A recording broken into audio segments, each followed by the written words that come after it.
Hello everyone. In the last lecture, we saw the definition of automorphism of a group, which is nothing but an isomorphism of that group to itself. So we also saw a few examples of automorphisms, and we proved that if we take the collection of all automorphisms of any group, then with respect to composition of functions, it becomes a group. Today, we will give yet another example of an automorphism, a special kind. We'll give it a name and we'll look at a few related properties. So let's begin with an example. Suppose I have G to be any group. I fix an element small g in capital G. At any one time, I fix an element G and I define a function tau G from G to G as tau G of x equal to Gx G inverse for all x in G. The notation tau suffix G is used to indicate that this formula depends on which element you take from the group. So I have defined a function tau G from G to G. Domain is the same as the codomain.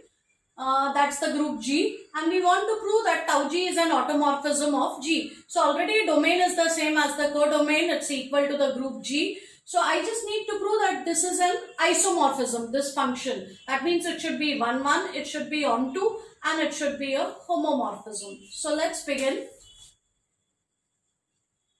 Let's first prove that this function is 1, 1.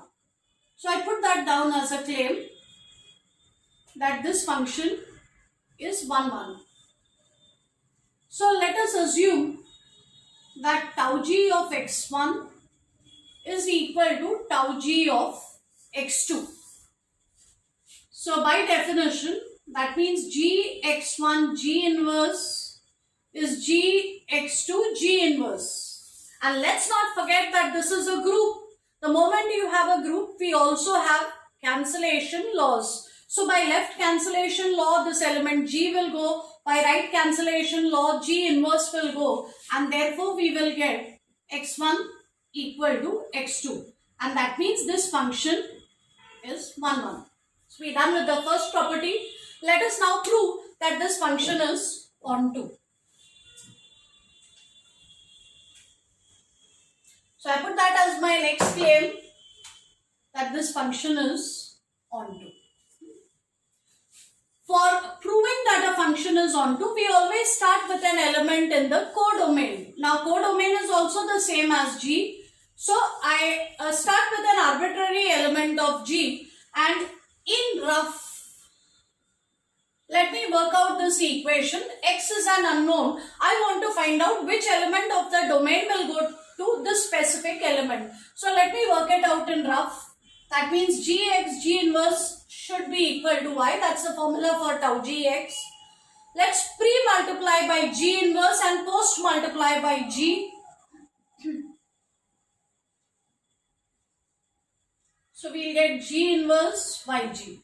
G inverse G is identity. Identity times any other element is that same element. So here I'll get x equal to G inverse Yg. So as though I knew this all along, I will take x to be G inverse Yg. This calculation that I've done in rough is not part of the proof. This is just for us to be able to guess which element to choose from the domain. I have to make sure this is in the domain. But y is in G. G is of course in G. Capital G is a group. So by closure property, inverse property, this resulting element is also going to be in G. Therefore, the element x that I have chosen is from the domain. And now look at the definition. Tau G of x is Gx G inverse. Let us substitute for x. I have taken x as G inverse Yg. You can pause your video for a moment, do the simplification. You will get y. So for every element in the codomain, I have found a suitable element in the domain which goes to y. So every element in the codomain is connected, and that means this function is onto.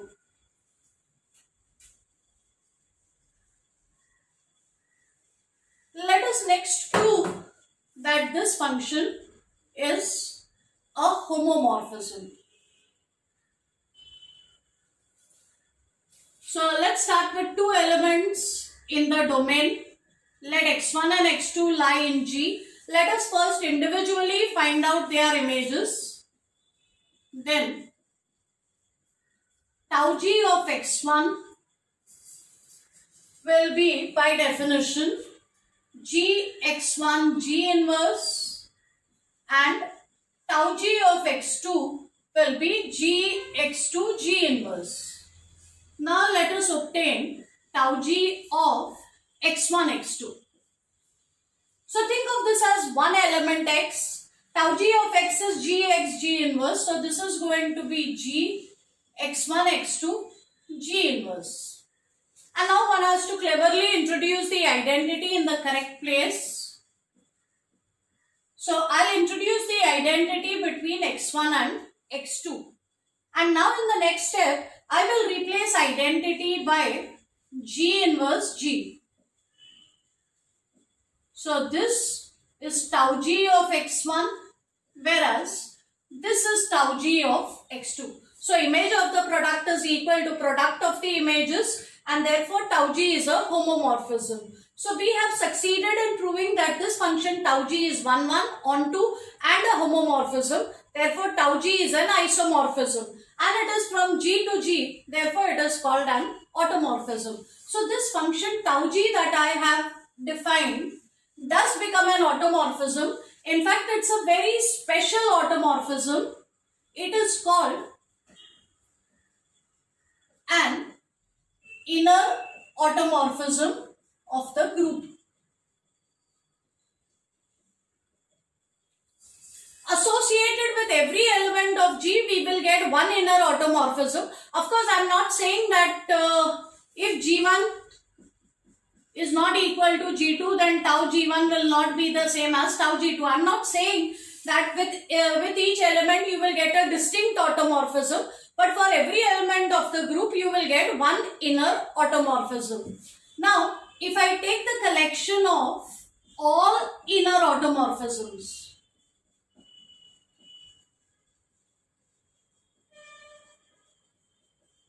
so let me take Ig to be the collection of all inner automorphisms of G, then it is clear that Ig is a subset of Ag. I defined this set Ag in the last lecture. It is the collection of all possible automorphisms of G. Ig is the collection of only automorphisms which look like this. Ig contains only some special automorphisms, whereas Ag contains all automorphisms. So it is clear that Ig is a subset of Ag. We will prove that not only is Ig a subset of Ag, but it will become a subgroup of Ag, and it will not be just a subgroup of Ag. We will prove that it is going to be a normal subgroup of Ag.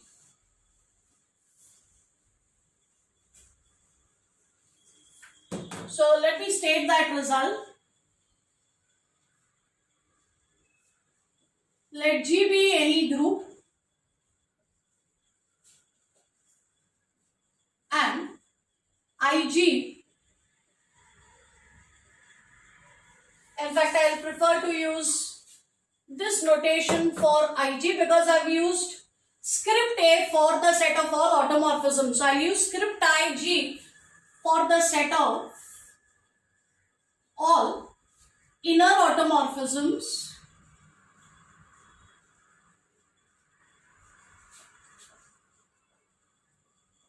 of G. Let me prove that Ig is a normal subgroup of Ag. Ag stands for the set of all automorphisms of G. We have proved in the earlier lecture that this is a group with respect to composition of functions. So let me just write down what will be Ig.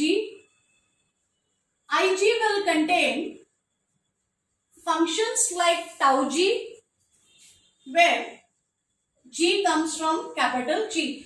with each element of the group, we will get one inner automorphism. Remember how the inner automorphism is defined? It is a function from G to G defined by tau G of x equal to Gx G inverse for all x in G. So this is what an inner automorphism looks like. As I said, these are all automorphisms. Every inner automorphism is definitely an isomorphism.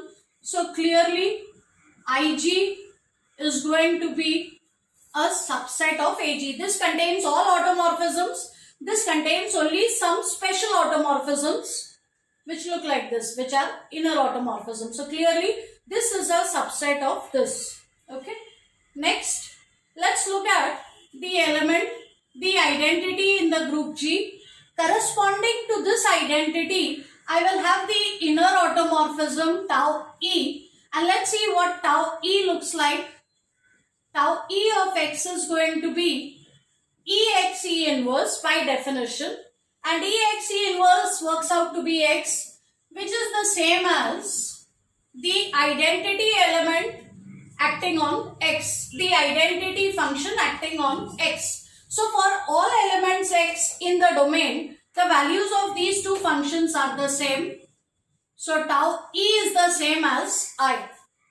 Or I can now say that the identity function looks like an inner automorphism. So this belongs to Ig. So I have made sure that the most important element lies inside this set, namely the identity. So this is a subset of Ag. This set is not empty and it has the most important element. Now in order to prove that this is a subgroup, I need to use the necessary and sufficient condition. And remember, I have two necessary and sufficient conditions. The first one says, prove the closure property and the inverse properties separately. So here, to prove that Ig is a subgroup of Ag, I will prove the closure property first and then I will prove the inverse property. So let me first begin with the closure property. Let tau G1 and tau G2 belong to Ig. The operation is composition of functions. So I need to find out what will happen to this. In fact, the aim is to prove that when I combine these two elements with the composition, this element is again in Ig. That means it should again be an inner automorphism. So let's find out a formula for this. By definition of compositions, this is tau G1 of tau G2 of x. I know the formula for tau G2 of x. It is G2x G2 inverse. Now I want you to think of this entire bracket as one element and operate on that element by tau G1. So it will be G1, that element into G1 inverse. It's like tau G1 of x is G1 inverse. And now we can simplify this as G1, G2, x. This is G2 inverse into G1 inverse, which can always be written as G1, G2 inverse. Because inverse of the product is product of the inverses taken in the reverse order. And now notice that this is the same as tau G1, G2 of x. So at all elements x in the domain, the images of these two functions are equal. So I can say that tau G1 circle tau G2 is the same as tau G1, G2. And tau G1, G2 is again an inner automorphism. So it belongs to Ig. So closure property is satisfied. Let me now prove the inverse properties.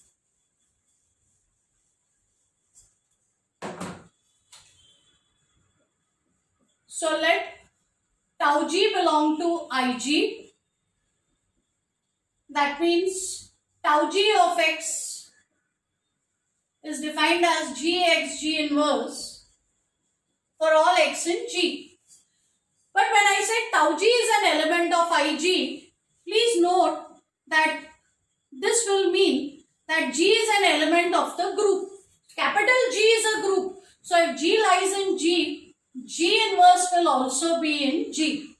And if G inverse is in G, then I look at the inner automorphism, tau G inverse, this will be in Ig. So I make sure first that this is an element of Ig, and now let me combine these two functions and see what I get. Fortunately, I have already got a formula for tau G1 circle tau G2 in the earlier step. Same video. I proved that tau G1 circle tau G2 is tau G1 G2. So I can use this formula. So tau G circle tau G inverse will become tau G G inverse, which is tau E, which is the same as identity. Therefore, this element is inverse of this. So inverse of tau G is tau G inverse. That means inverse of this element is again an inner automorphism. This belongs to Ig. So if an element lies in Ig, its inverse is also in Ig. And therefore, Ig becomes a subgroup of the group of automorphisms. But this is only the first step. I have proved that it is a subgroup. Now, let me prove that it becomes a normal subgroup. So, we now come to the second part. We now prove that the set of inner automorphisms is a normal subgroup of the set of all automorphisms. I have already proved that it is a subgroup. Now, let's just check that additional property of normal subgroup. So let us take any element phi in Ag and tau G in Ig. We must prove that this element lies inside Ig. So let us compute phi circle, tau G circle, phi inverse of X. Let's find out what will be the image of this. This will be phi of tau G of phi inverse of X. So it will be phi of tau G of phi inverse of X. That means we first find out what is phi inverse of X. Then we will take tau G of this element. So this will look like phi of tau G of this element will be G phi inverse X G inverse. And keep in mind that phi is a homomorphism because phi belongs to Ag. So it is an automorphism. Therefore, it is also a homomorphism. So I can write this as phi of G into phi of phi inverse of X into phi of G inverse, and phi inverse of X will be X. So this will be phi of G into X into phi of G inverse. And because phi is a homomorphism, I can write this as phi G inverse. So notice that this actually becomes tau of phi G of X, which means that this is an inner automorphism. Hence, it will belong to the set of all inner automorphisms. So if I take an element here and I take one element here, then that element into inverse of this again lies in this set. So this set becomes a normal subgroup of Ag. We will look at some more related aspects of automorphisms and inner automorphisms in the next lecture. That's all for now. Thank you.